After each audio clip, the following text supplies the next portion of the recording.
The tragic and shocking deaths of acclaimed Hollywood director and actor Rob Reiner and his wife Michelle Singer Reiner sent ripples through the entertainment industry, political circles, and the public at large. On a quiet Sunday in their Los Angeles home, the couple was discovered deceased under circumstances that authorities quickly classified as homicide. Rob Reiner, age 78, and Michelle, age 70, had built a life together that blended creative achievement with family devotion. Their sudden and violent passing left many grappling with grief, but it also unexpectedly drew in commentary from one of the most polarizing figures in American politics, President Donald Trump.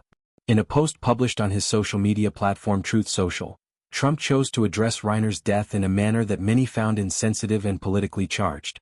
He described Reiner as having been tortured and struggling in his final days, attributing the couple's demise to the intense emotional strain supposedly caused by Reiner's long-standing opposition to Trump himself.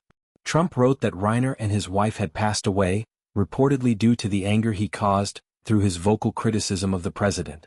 He went further, characterizing Reiner as someone whose raging obsession with opposing Trump had driven people around him to frustration and exasperation. Trump's wording was deliberate and pointed. He claimed that Reiner suffered from what he termed the mind-crippling disease known as Trump derangement syndrome, a phrase the president has frequently deployed over the years to dismiss and mock his critics. This acronym, often abbreviated as TDS, has become a staple in Trump's rhetorical arsenal, used to suggest that opposition to him stems not from principled disagreement but from an irrational, almost pathological hatred. In this instance, Trump applied it to Reiner, implying that the director's political activism had somehow contributed to the tragic events surrounding his death. The post did not stop at personal commentary.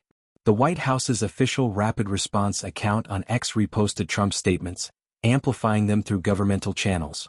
This move underscored the administration's willingness to engage in rapid-fire political messaging, even on matters involving personal tragedy. Trump provided no evidence linking Reiner's political views to the cause of death, which police investigations had already begun treating as a criminal matter involving the couple's son, Nick Reiner, who was arrested on homicide charges. Reiner's history as an outspoken Democratic supporter and activist made him a frequent target for conservative criticism, but his feud with Trump dated back to the president's first term.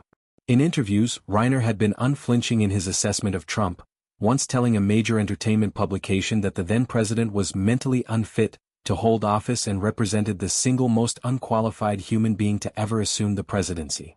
Such statements positioned Reiner as part of a broader cohort of Hollywood figures who leveraged their platforms for political advocacy, often focusing on issues like democracy, mental competency in leadership, and resistance to what they perceived as authoritarian tendencies.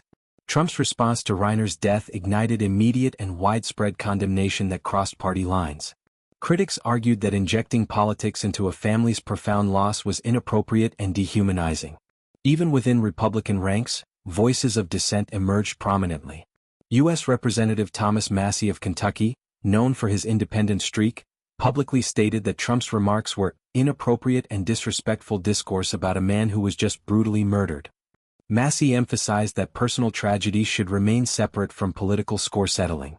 Similarly, Representative Marjorie Taylor Greene of Georgia, another figure often aligned with Trump on many issues, described the situation as a family tragedy, not about politics or political enemies. Her comments highlighted a rare moment of intra-party pushback, illustrating how the president's words could alienate even those generally supportive of his agenda. House Speaker Mike Johnson, a staunch Trump ally, also sought to distance himself subtly. When questioned by reporters, Johnson advocated for appealing to our better angels and amplifying voices of compassion and restraint. In the Oval Office, when directly asked if he stood by his post amid the growing Republican criticism, Trump remained defiant. He acknowledged that he was not a Reiner fan, underscoring the personal nature of their long-standing animosity. This exchange revealed the depth of Trump's willingness to engage in personal attacks, even posthumously.